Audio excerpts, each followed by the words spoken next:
Okay, so as I had mentioned before, and just kind of circle back around, if you've not talked in the chat, typed in there what your product is and where you're located, please do that.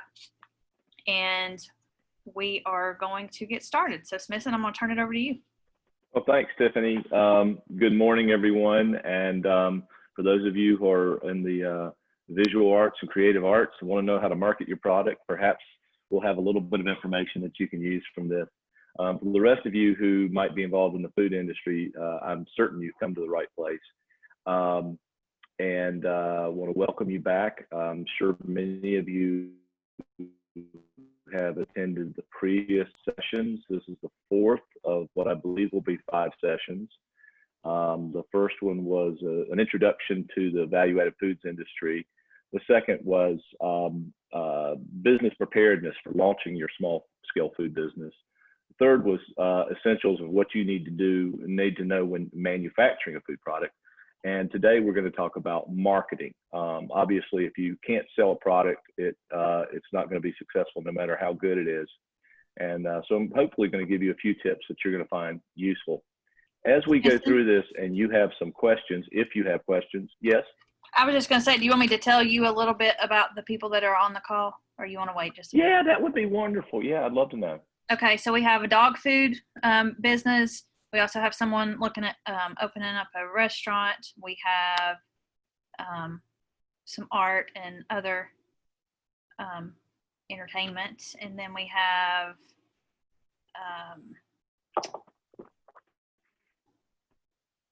hold on, I'm scrolling through these comments really quick. There's more. Pigs and lard.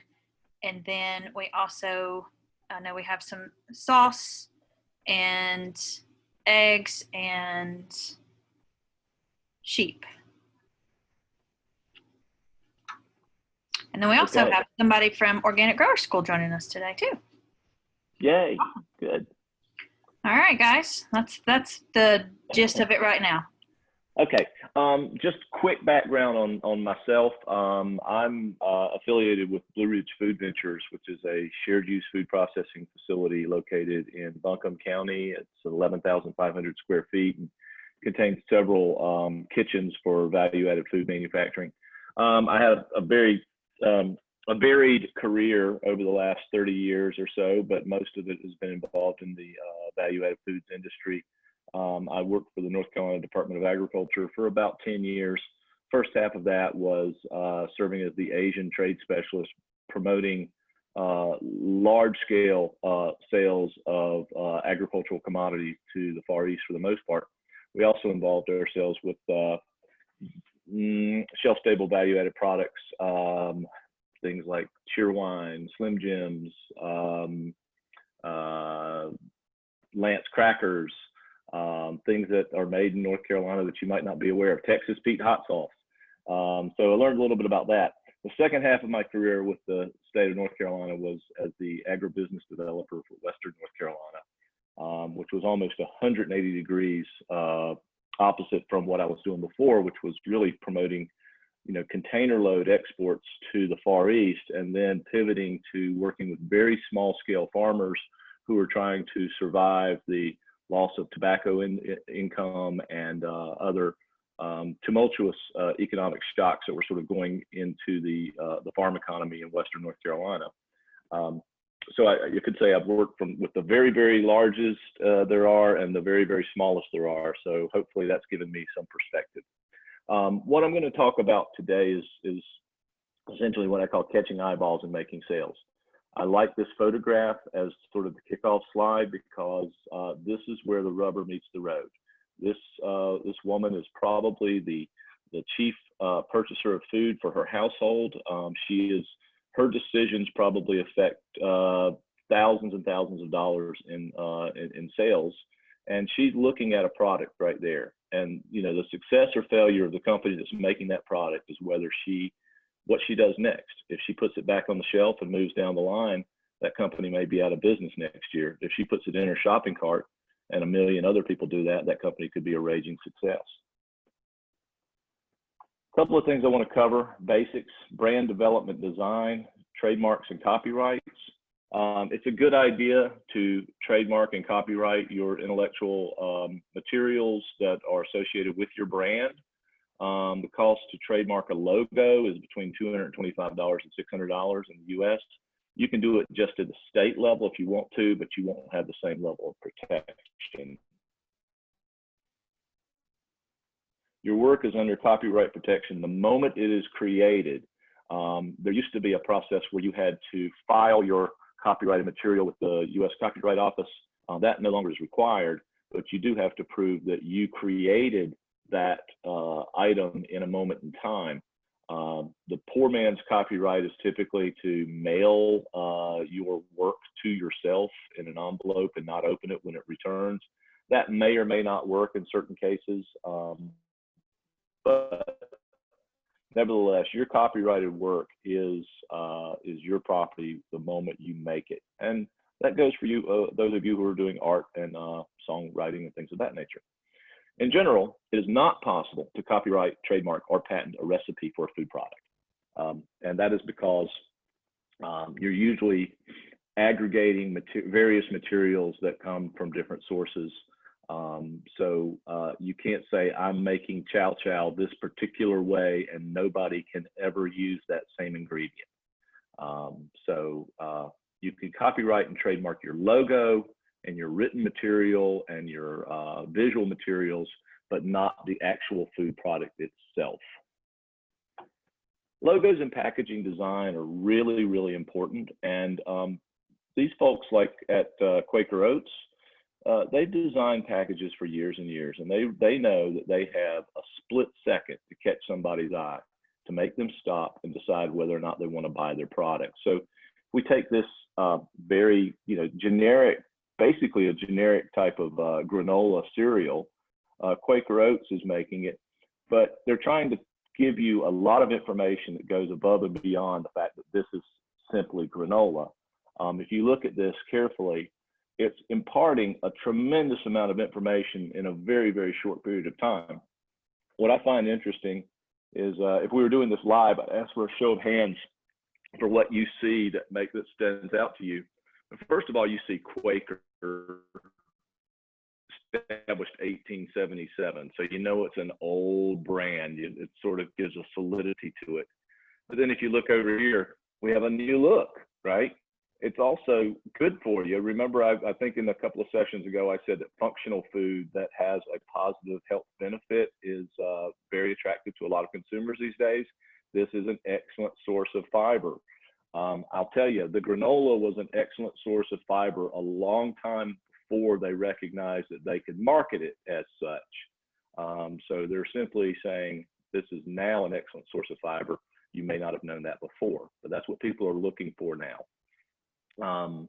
There's a lot of other things that are in here that we could probably spend 30 minutes just looking at this box and see the information that it's spreading out to you. Another trend that is really big, has been going on for the last 30 years and is accelerated, is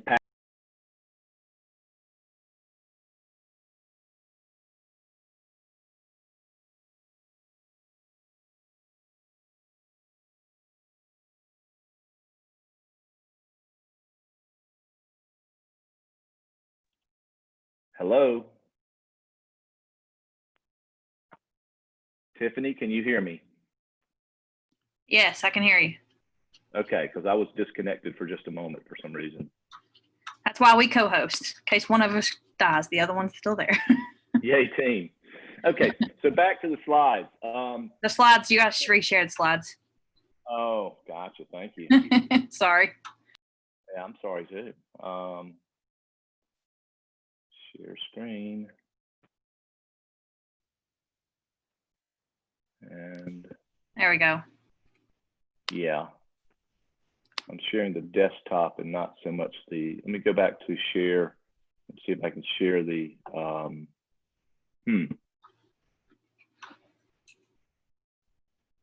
we'll just proceed. Can you see this now? Yep, that's good. Okay, great.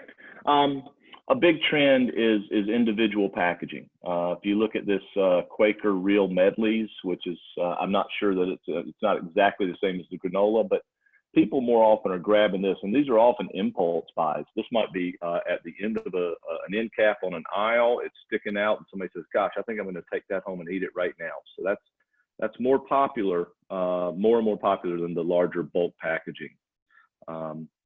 Another example of brilliant marketing and high profit margins is sushi rice. Now I'm seeing everybody's buying sushi rice. My wife's bringing this home, short grain rice. I lived in the Far East for 3 years. I've never heard of sushi rice until about 3 years ago, maybe 2 years ago. What they're basically doing is they're taking short grain rice, and it's pretty much sold to the manufacturer in bulk, 50-pound bags like this, maybe $6 for 50 pounds, maybe $10 for 50 pounds, being repackaged into 32-ounce jars with a really fancy logo. And the price of this jar of rice is probably a third to a half of the bulk price of these 50-pound bags. That's amazing to me. But the profit margin is huge. Another example of really good brand labeling is sriracha. Who doesn't know sriracha and the rooster?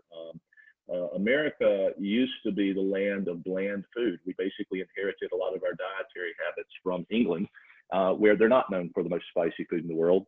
But the influx of people from all over the world, from the Far East and from Latin America, has really raised the capsaicin tolerance for the typical American palate. And sriracha is one of the most successful hot sauces in America. It was founded by a Vietnamese refugee, a boat person who came to America with almost nothing in his pockets. He's now very, very wealthy in Southern California and has the largest hot sauce manufacturing, I think, possibly larger than Tabasco now. But I see kids walking around with sriracha t-shirts because they think it's cool. What makes it cool is the different languages, the imagery, and the redness of it. If you know much about natural warning signs, red is one of the warning signs in nature, but it is also something that makes people sit up and take notice.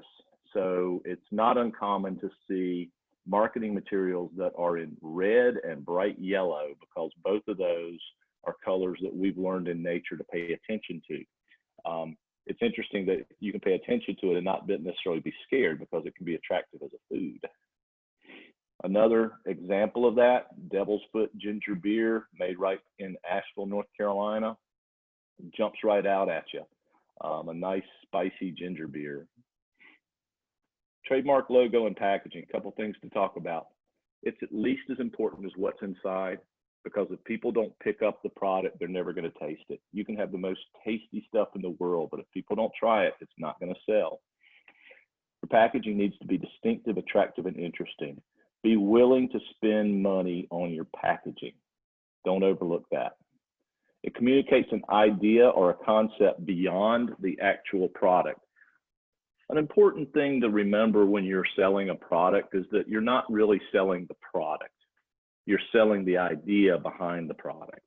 People buy things not just because they're hungry, but because they want to feel better about having purchased them. So if you have a product that makes people feel good every time they buy it because they think they're doing something good for themselves or for their loved ones, then you have a hook that can result in sales success. Your trademark logo and packaging should be protected by law. Cease and desist letters fly all over the place over perceived uses of other people's marketing materials. So you've got to make sure that you are protected and that you are also not trespassing on somebody else's intellectual property. Be careful. Where to get into your market? A lot of people start just like these people are at the farmer's market. Market entry is where your product meets your buyer, and these people could be right down the street from me. I'm not sure that they may be. Direct retail is where a lot of small businesses get their start. This is an outdoor tailgate market type situation. It looks like it could be West Jefferson. I'm not 100% sure where that is, but it's probably somewhere in Western North Carolina. It's usually the first way a new business enters the marketplace. It's the easiest place to enter the marketplace, and it has the lowest cost. It's just you and a table and your product out there. It's the highest gross revenue per unit because you're basically selling at retail. You're not selling at wholesale. As a matter of fact, you could charge a small premium just because people like to have the experience of going to a tailgate market and spending money and having interaction with the vendors. It's an excellent way to gauge customer reactions. When you have a new product out there, you should certainly have free tasting and sampling and ask people for their opinion and their input. Another thing I would highly encourage you to do when possible is get people's email addresses so that you can let them know where you're going to be vending your product, and you might be able to use those email addresses years in the future. For larger businesses, direct retail also remains a great way to test out new products and to do market research. However, over time, direct retail has limited upside growth potential. A lot of people really start out enjoying going to these tailgate markets and making $150 for a 4-hour shift or so. But some people get tired of it after a while and they want to move to a less intensive way to make money from their personal interaction level. And we're going to go to the next slide. The next level up is typically direct store sales. This is when somebody, a vendor, will go to an independently owned store and say, hey, could I bring a case in this week and see if it sells? And if it does, I'll bring another case next week. And if we start moving more, we'll bring in more. It's a primary entry point for wholesaling your product. It allows you to place your product and monitor the points of sale. It usually includes POS marketing activities. POS does not mean that. It means point of sale marketing activities. And a lot of people need to be out there doing point of sale activities when they're just getting started. Point of sale marketing, this is this person is either an employee or perhaps the owner of this yogurt company, and she's doing her taste testing in this store on this particular day. You'll see this at Sam's Club, you'll see it at Ingles, you'll see it at lots and lots of different places. Typically speaking, that is not the store that's doing that point of sale marketing. It is the actual food vendor, the manufacturer or the distributor of the product. It's a great way to move product. I've heard people say that they get 3 times as many sales or maybe 5 times as many sales by doing point of sale marketing than when nobody's there. Wholesale marketing is the moving up. It's sales to a wholesale distributor. It's sales and delivery to a chain store warehouse, like Ingles Markets has their big warehouse in Black Mountain. A lot of people start out selling to an individual store, delivering to individual stores with Ingles. And then if they get enough stores to take on their product, then they can ship pallet loads to the warehouse in Black Mountain, and then Ingles itself will distribute to the individual stores. It saves you a whole lot of money and time. But it does require larger quantities than direct retail. A lot of people will spend a few years working with direct retail and small level point of sale marketing before they go to really large quantities. Sales are done basically on a case or a master case basis. The pricing, it may require palletization and loading. Pallets are sort of the standard way that product gets moved around. If you get to this size, you're going to need a loading dock or a forklift to move your product around. More about wholesale here. The higher level of scrutiny for food safety, insurance coverage, and good manufacturing practices. The food industry is a highly regulated industry, and food safety is a top priority. And the larger your sales volumes are, the more scrutiny you're going to have to make sure that your product is safe. Most supermarkets are going to require $2 million of product liability insurance, but they may also require what are called third-party audits, where people will go into your place of manufacture and inspect your facility to assure that you're doing it right and in a safe and wholesome manner. Wholesale is the lowest per unit pricing. So your profit margins are smaller per unit, but it's made up by higher quantity sales. It's probably going to require you to give away a certain percentage, other incentives, and these are the stores themselves might say, we want 1 free case of your product for every 20 that we order. Some people are going to case sizes of 6 units rather than 12 units, because when they say we'll give you a case, they're giving away 6 versus 12. And it may be coupled with broker or agent services. A broker is somebody who not only distributes, or they don't really distribute your product, they work with the distributor to, the best ones are going to be marketing your product and sort of juicing it along the supply chain so that they make sure that there's a good supply all the way from you to the individual retail purchase. Wholesale also links well with an online ordering platform. At some point, if your business grows, you are going to want to have online ordering. It makes it a lot easier for, say, a buyer for a chain store to go in and do that rather than have to call you up every time that they run out of product or are running out of product. It just makes things a lot smoother. Online sales are a big deal these days. They've gotten a lot more important just in the past few months. Under COVID, online sales have really boomed. Most sales online occur through established portals. In other words, you don't have to build your online sales platform from scratch.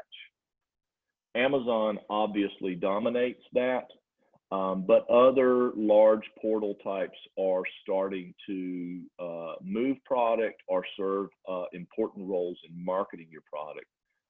Facebook in particular is really ramping up its promotion of products.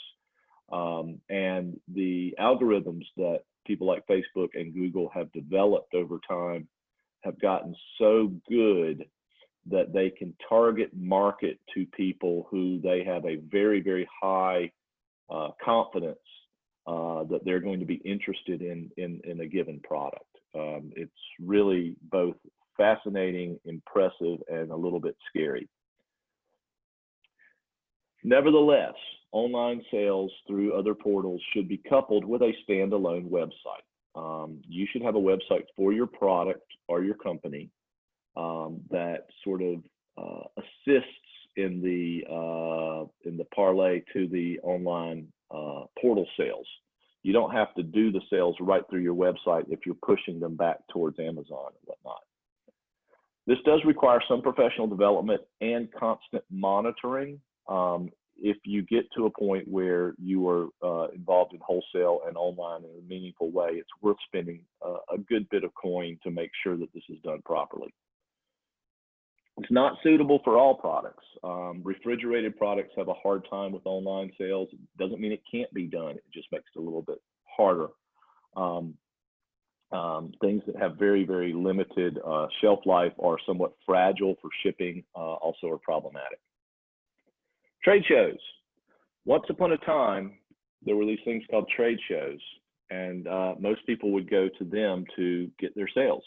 The trade show business has stopped and will probably remain stopped for a significant period of time.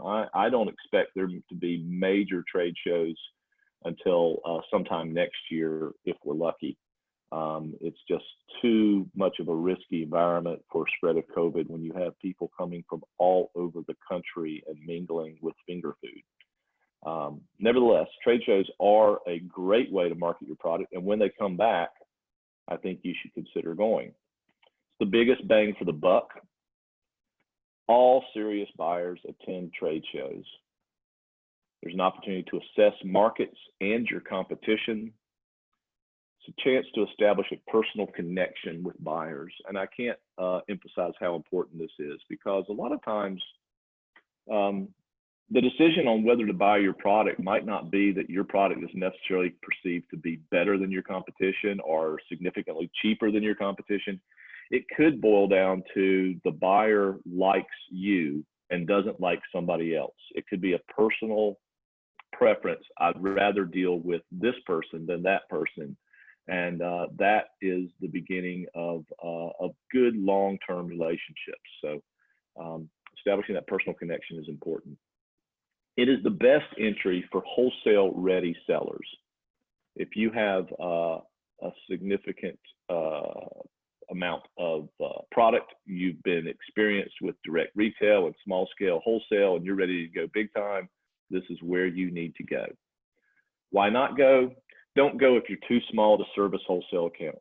The worst thing that could happen for you is to have somebody from, say, Walmart come to your trade booth and say, we love your product and we want to have it in 1,000 of our stores. Because if you're not ready for that, you're going to say no, or you're going to try and fail. And that can really, really mess people up. So be careful on over-promising sales. If you don't have working capital to justify the cost, don't do it. Don't do it until you're ready to do it. When you're already selling everything you can make and you're where you want to be now, no reason to go. However, you may want to attend as an observer first and just get an idea of what these things are like and how to best operate at a trade show. It really is all about making contacts. The best trade show for small scale food businesses that are just entering the marketplace or are relatively small is the Flavors of Carolina trade show. This is a trade show that is put together for North Carolina food companies to sell to North Carolina-based food retailers and distributors. The Flavor Show is held, or has previously been held, once a year in Charlotte and once a year in Raleigh. Both of them attract pretty much the same buyers, so it's not necessary to go to both. The Flavor Show is managed by the North Carolina Department of Agriculture's Division of Marketing. And I would encourage you to get in touch with NCDA's Division of Marketing and the Specialty Foods Association that is also managed by them. Probably the most important trade show right now for a lot of our fast growth clients is the Fancy Food Show. The summer show is held, or has been held, in New York. And the winter show has been held, I believe, in San Francisco. Fast growth companies that are, say, trying to get to $1 million in sales or over $1 million in sales certainly want to be at this show, especially if the product fits in the fancy food category. Tiffany, can you hear me? Do we have any questions right now?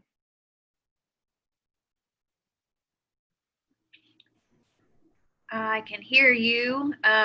We had a question that says you have to be at a large scale to ramp up at the trade show stage, and how do you know when you're ready?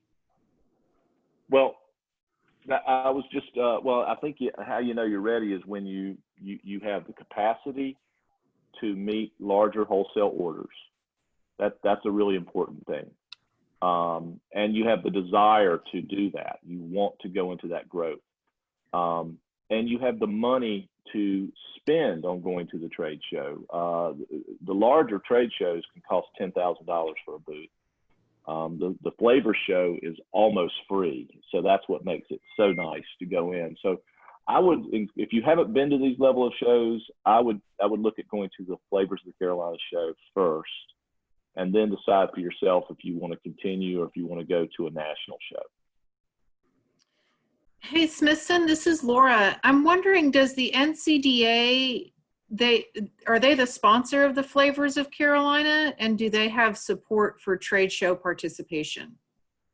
Well, the Flavor Show is basically free. Everybody's supported because it's so cheap. I can't remember how much it is. It might be $100. But the Flavor Show is is already heavily supported by NCDA. NCDA puts it on. They manage it. They own the show, let's say. And they make it very, very affordable for everyone. That's part of their marketing services. Gotcha. Thank you. Yeah. That's not the case for the national shows. You're going to spend top dollar, and if you go to international, you'll even spend more.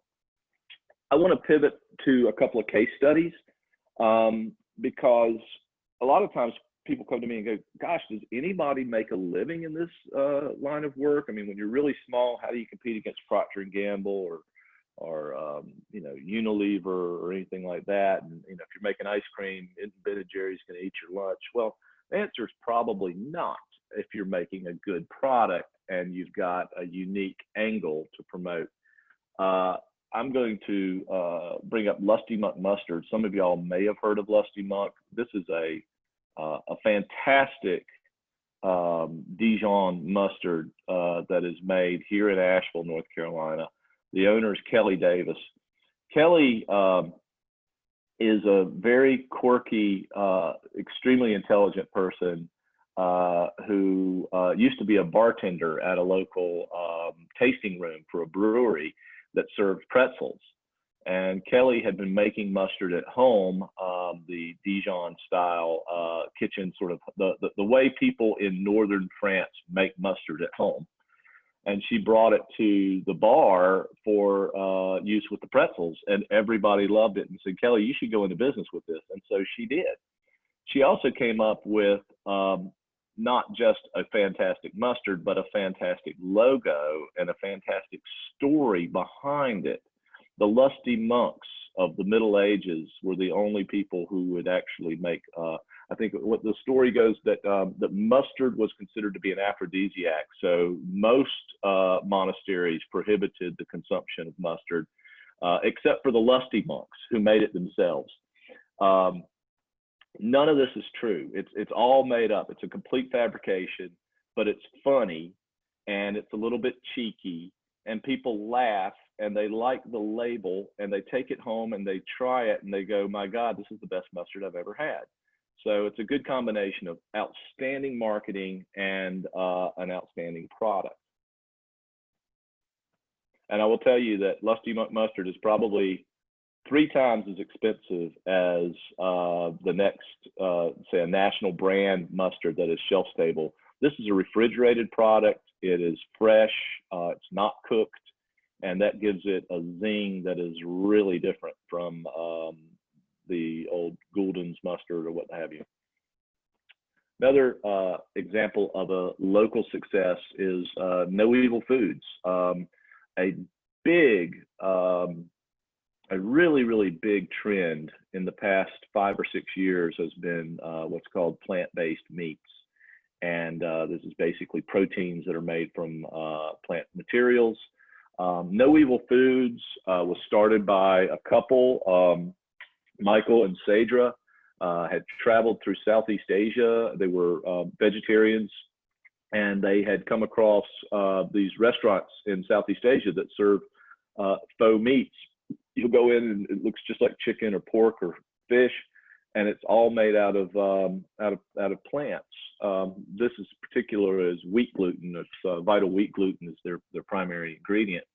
So they came up with the idea of saying, okay, well, if you can do this in Southeast Asia, why can't we do this in America and make products that are similar to the American palate? So they came up with No Evil Chorizo, the El Zapatista, the No Evil the Italian sausage called the Stallion, and the chicken called Comrade Cluck. Really, really attractive packaging. Again, a bit of a cheeky sort of promotional angle for it. They want people to feel that they are, when they're buying their product, they are on the side of good. Now, I will tell you right off the bat that if it sells, it's good. It's marketing. Okay, so this isn't something that some of my friends in the animal meat business take offense at plant-based meats. My response to that is it's all just marketing. So don't get too upset over that. Kombucha. 15 years ago, I doubt any executive at Coca-Cola or Pepsi knew what in the world kombucha was. About 15 years ago, a couple of ladies who had been making kombucha. It's a fermented tea drink. They came to Blue Ridge Food Ventures and said, we think we could bottle this and sell it. And we didn't know what it was, but about 7 or 8 months later, they moved into their own 7,000 square foot facility. And about 5 years after that, they bought a 15,000 square foot facility, and they are now the largest private employer in Marshall, North Carolina. And they've branched out into all sorts of different drinks. And they've succeeded by producing something for commercial sale that had not yet hit the market in a big way. And so they were in the right place at the right time, and they were able to fly under the radar so that the big boys didn't see what they were doing until it was kind of too late. And so that's really interesting. These guys in Asheville, or actually in Madison County now, have made a commitment to not sell their company. They've probably had lots of offers to sell to Fortune 500 companies. Their largest competitor in kombucha in the United States is now owned by Pepsi. Their response has been to go out and buy other kombucha companies. They bought one in the Washington, D.C. area, and they bought another in the Iowa area. So they've decided they're going to become their own 800-pound gorilla. So it'll be interesting to see how these guys develop over the next 10 years. But again, these are 3 case studies of companies that are, indigenous Western North Carolina people with creative ideas, came in and had a little bit of help from an organization that had a kitchen and some equipment. And today, all 3 are doing really, really well. Another Buchi product is kefir soda. That's coming out now too. So I'm going to conclude my formal presentation by going back to a slide that I used in the very first meeting that we had for this, and it's characteristics of successful small food businesses. And I apologize if this is redundant for some of you, but I think it's important enough that everybody should see it. In my experience in working with small food businesses, the ones that have succeeded have had certain characteristics, and most of them have had these. First is that they're passionate about their product and their company. They're not just doing it because they want to make a quick buck or because they just don't know what else to do. They truly have a passion beyond just the sale. They love their product. They love growing their company. They're offering something different, hard to find, and in demand by a defined population. If you have hard to find and nobody wants it, you're not going to succeed. If you have something that's easy to find and in high demand, probably PepsiCo has already beat you to the punch. So this is a tricky one, but if all 3 of those products that I just discussed fit that category. Packaged attractively. I've never seen a poorly packaged item succeed. Not prone to price competition. There's always going to be a certain level of price competition. But when I say not prone, it means that the product is unique enough or desired enough that people are not thinking in terms of, is this the cheapest source of protein I'm going to be able to get? Is this the cheapest type of mustard I'm going to be able to get? People buy these locally made products and they pay a premium because they believe in the product and they believe that it's better than the mass market alternatives. Decent shelf life. Shelf life is something I didn't talk about on this one, but if you don't have long shelf life, then a lot of retailers aren't going to carry your product. This is a challenge for a lot of refrigerated and frozen product to a certain degree because you have to keep things in the cooler and it costs more money for the retailer. But other things with the 2 or 3 week shelf life, people just are going to have a hard time buying. We've had that problem with dips and spreads and things like that. And the companies that are successful, in my observation, have had what I call steady growth, not just rapid jumping off the charts so much, but steady growth, starting at direct retail, moving on to small wholesale, and then moving to larger distribution. There are exceptions to these types of rules, but generally speaking, every company that I've mentioned to you started standing behind a table at a tailgate market selling the product, and some of them are in the multi-millions now. That is the end of my PowerPoint. Laura, I think I'm going to switch things over to you. And Tiffany, how do I do that? Stop screen sharing? Yep, you can stop and then she can start. Okay, we're there. Hey, Tiffany, I cannot hear you. Can you hear me?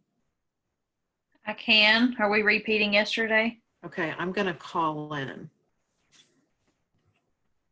So Tiffany, can you mute me so we won't get that feedback?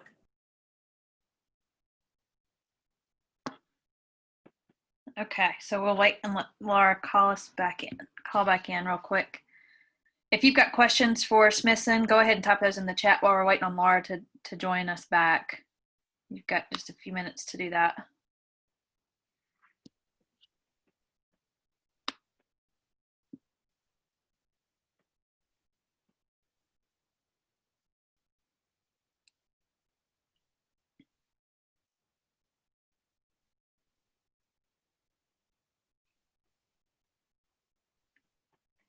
So Smithson, one question. You've been using a tagline since 2007, but haven't had the money to copyright or patent it. Can another one take it from you? Well, they shouldn't be able to take it from you. If you've got some historical record that you've been using that tagline in commerce, then you should be able to issue your own cease and desist order. But then again, you know, it's a good idea to pay for that copyright. It does need a historical record. But then if somebody is using your tagline, do you have the resources to hire a lawyer and try to shut them down? So that's where it gets a little bit tricky. Okay. Hey, everybody. Tiffany, can you hear me okay? Ma'am, can you hear me? Yes, great. Okay, sorry about that, y'all. So my name is Laura Lawfer. I work for the Empowering Mountain Food Systems Project. As Tiffany mentioned, we are located in southwestern North Carolina counties, and we are working with farmers and food businesses over the next few years with the goal of improving the regional food system through education, entrepreneurship, and infrastructure. You can see our little counties there in the corner of North Carolina. And we have this very specific goal to increase farm and food business income. And part of how we're doing that is with this collaboration with Smithson Mills and Michael McDonald at their team at the Center for Ag and Food Entrepreneurship and Blue Ridge Food Ventures. In addition to these training programs that we're offering with Blue Ridge Food Ventures, folks who are working with us are eligible for one-on-one consultation and even processing time at the Blue Ridge Food Ventures facility. In this session, Smithson didn't go over that, but Blue Ridge Food Ventures has access to small-scale manufacturing and helping people ramp up. And you can see some of the pictures of the products that they have helped bring to fruition there. So in addition to our collaboration with this value-added partnership is we do have grants for farm equipment and supplies paid, and this is paid to the vendor, focusing right now where we have a big COVID-19 focus on refrigeration and storage and helping farmers markets have displays that are COVID safe. So we have a funding for that right now. We do have a cost share and loan program with Natural Capital Investment Fund. We're funding 30% of a loan program up to $15,000 of support with Natural Capital Investment Fund. We have scholarships for trainings. Part of the processing element of bringing a product to scale would be attending the acidified foods training program at NC State. And so, for instance, for value added, we would help support that. If there was another training you needed to help bring your product to scale, we would also support that.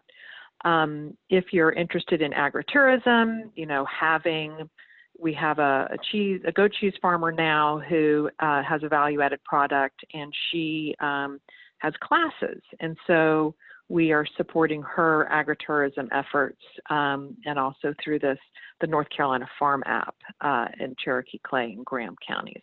So those are some other ways that we can support your value-added business. We are working with 10Biz in the region with advanced business support for businesses. And this goes beyond your basic business plan. You initially begin work with us through our Apply Now portal, which I'll show you, and you start with your small business center doing an enterprise budget. And Tiffany Henry, our host today, is one of those small business centers. We're also working with Tri-County and Haywood Community College. So once you advanced past that initial enterprise budget, you are quote unquote eligible for our advanced business support processes, and working with Tanya and her team there. And those are things like, you know, working with graphic designer, web design, social media coaching, even an attorney, you know, if you wanted to become an LLC, and you know, those types of services that wrap around your product development that is not necessarily technical development as far as production. So we have support for that, and we match you with those consultants and services. And so here's my contact information, and I'm not sure that this apply here button is not live, but that would take you to our website. And on our homepage, on the right side of that homepage is an Apply Now button, and you enter our portal through that Apply Now, and we learn about your business and what you've got going on, and we do an intake process where we learn about how we can support what you're doing. So that's an introduction to Empowering Mountain Food Systems. Again, we are only focusing on the 7 southwestern North Carolina counties and working with the Eastern Band of Cherokee Indian. We are a program funded by the Appalachian Regional Commission.